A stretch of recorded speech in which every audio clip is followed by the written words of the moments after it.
Hello, this is Vinyl here with another voxel sniper tutorial. Today we will be going over the giant tree brush. I will be here to instruct you and show you every single command to do with this brush and show you just exactly how they affect your build or brush. So, without further ado, let's get started with the first command, the leaf type. Well, actually, I guess I should show you the basic thing first. So that's just /b and then GT. That stands for giant tree. The default giant tree will look something like this. Oh, never mind, sorry. I was doing something earlier, so I actually have to reset it to default. So I'm just going to go, well, I guess I'll show you the default command first then. /b GT default. Okay, so the default tree will look something like this. Not a very exciting tree. Pretty plain and giant and plain. You can get some different things going on there. I'm just going to go and undo those. Undo command is just /u and then your number after it. And so I will get to the first of the parameters for your giant tree brush. You just do /b GT, and then your first parameter is your leaf type. Your leaf type, 0, okay, it goes from 1 to 3, I think. 0 is oak, 1 is jungle, I think, and 2 is birch. And not sure if there's a 3. I don't think there's a 3. There shouldn't be. So I'm going to change it to 2, to the birch leaves. And that's the same for the second command, the wood type. It's the exact same order. So I'm just going to do wood type, which is WT, and I'm going to put birch. And so I will show you what this looks like now. It just looks like the default tree, but with different leaves and different type of wood. So I'm just going to /undo that. And so we have that now. You should have your tree type with your leaf type and your wood type. Our next parameter, I jerked up there. Our next parameter is the tree thickness. That's just TT, and then you put a number after it. It is in radius, so if you put a 2, it'll be 4. So I'm going to do 3 because that's a nice, that's a really good size for trees. It looks the best in my opinion. And so instead of being the default, it's now going to be 3. So as you can see, it's about 6 wide. Actually, apparently it's 7, but meh, whatever. So I'm going to go /u and undo that. So we have that, and our next command is the root float command. This is different from the other ones because it's a true-false thing rather than a number. So just do root float, which is RF. These commands should be pretty simple to remember,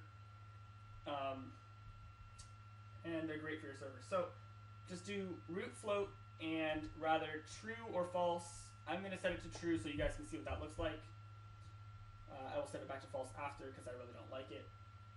And you can also set your, okay, so what your root float command will do will be, okay, by default, if root float is turned to off, it will replace blocks that the tree is spawned on with the roots rather than create new blocks above the ground. So if you look at earlier in the video, you can probably see that. So I'm going to set that to true, and so, well, it'll float above the ground. And the starting height, that's 8sh, and you can set that to a number. I'm going to set it to 3 so you guys can see what that looks like too. Basically, the starting height, you can set it to any number, and you click on the ground, and the tree will float. It's good for creating giant, floating, mystical landscapes, you know, surreal looking landscapes. And if you spawn it, you will see that, first of all,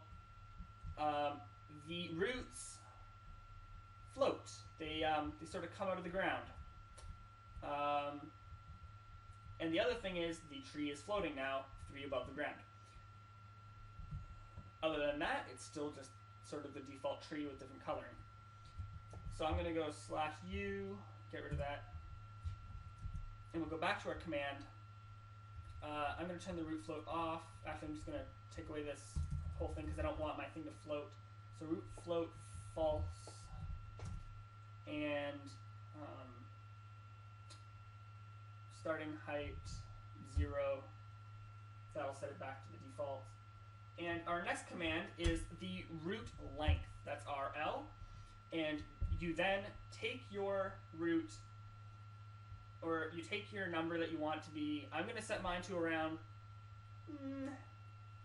15. Let's go with 15.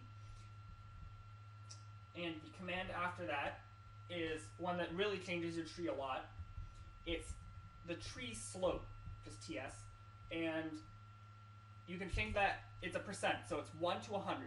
I'm going to change it to 100. That's the most extreme.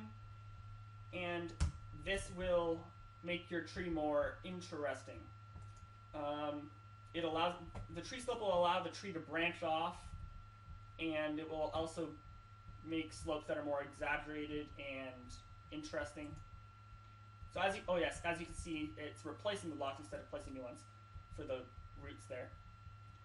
And you can see the tree sloping there. So I'm going to get rid of them, /u2. And we go back here. We have the branch length. This one's a good one because it changes quite a lot about how your tree looks. I'm going to change this to 25. Let's change that to 25. You know what? Why not 30? Let's go with 30. Okay, so we got that. And the next 2 commands I'm going to show you are rather different in the fact that instead of modifying your tree, they restrict your tree. So you can set your maximum and minimum root length. So you just go min r and then put your number of how low you want your, or how short you want your roots to be. So I'm going to set that to 4, and I'm going to set my maximum root length, or sorry, actually it's not root length, sorry, this is how many roots it will have. So this forces it how many, it forces your tree to have a certain amount of roots. So I'm just going to change that to 0 and my maximum roots to 8. Don't forget that R, like I almost did. And I'll show you, here we go.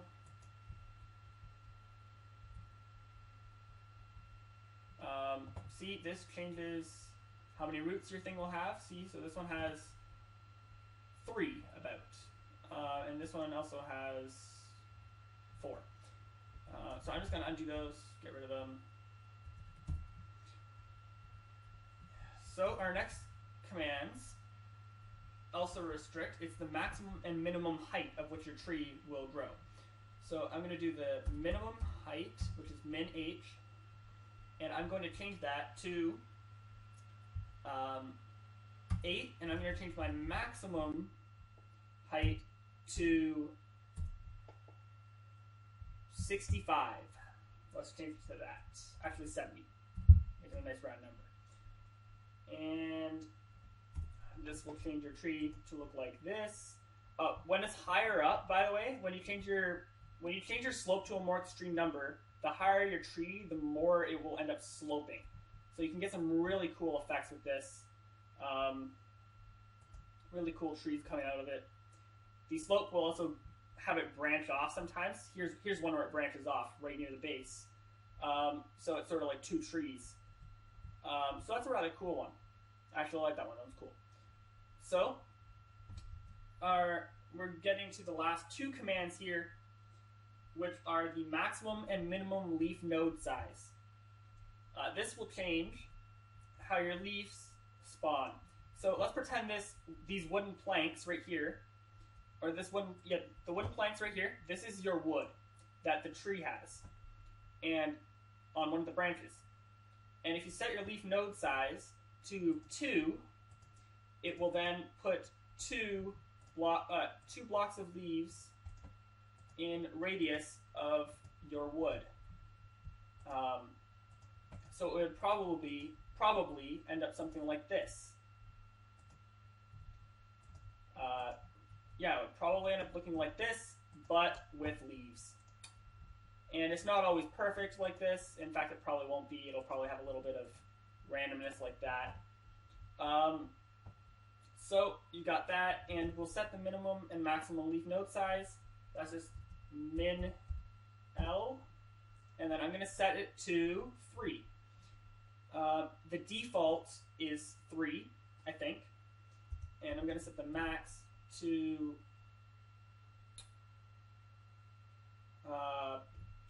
6. 6. And the default for the max is 4. So here we go. This is what a fully customized tree could look like.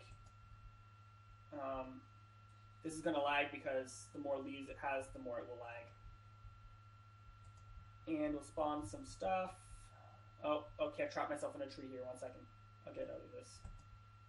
Okay. I'm out of the tree. So this one only spawned 8 high because I set it to the minimum of 8. So that's a really cool tree, sort of. And it can end up with some really cool results, quite like this. These are great for tree forts, making giant forests. Hunger Games arenas, great for Hunger Games. You know, just need some landscape for your Hunger Games. Plop one of these in there. And I'm just going to fiddle with this and show you a few more different things. Change the maximum roots to 20. Change the root length to 45. And we'll change the we will change the tree type or tree thickness to 2. This will make some really weird things. We'll change the wood type to let's go with 1. That should be the oak. And we'll change the leaf type to 0. So here is some. You just fiddle around with these, and you will get some absolutely amazing results. Just don't make anything super big, or you run the possibility of crashing your server as you spawn it. Unless, of course, your server is really good. Yeah, so I'll just click over and show you a bunch of them, and then we shall end the video. La la la la la. Da, da, da, da, da, da, da, da, da. Here we go. Here we go. Spawning trees. Here we go. So here's our trees. We got some really cool ones. And there you go. That's all you need to know on how to make your own giant trees without effort of voxeling a lot. Of course, you can always take them and terraform that little extra bit, make them look cool. But I think we shall end the video here. This is Vinyl, signing out. See you later in the next tutorial, which will be all about... You know, I forget what it's all about. Oh yes, that's right, voxel replace. We shall teach you how to replace stuff with voxel sniper. See ya. Bye.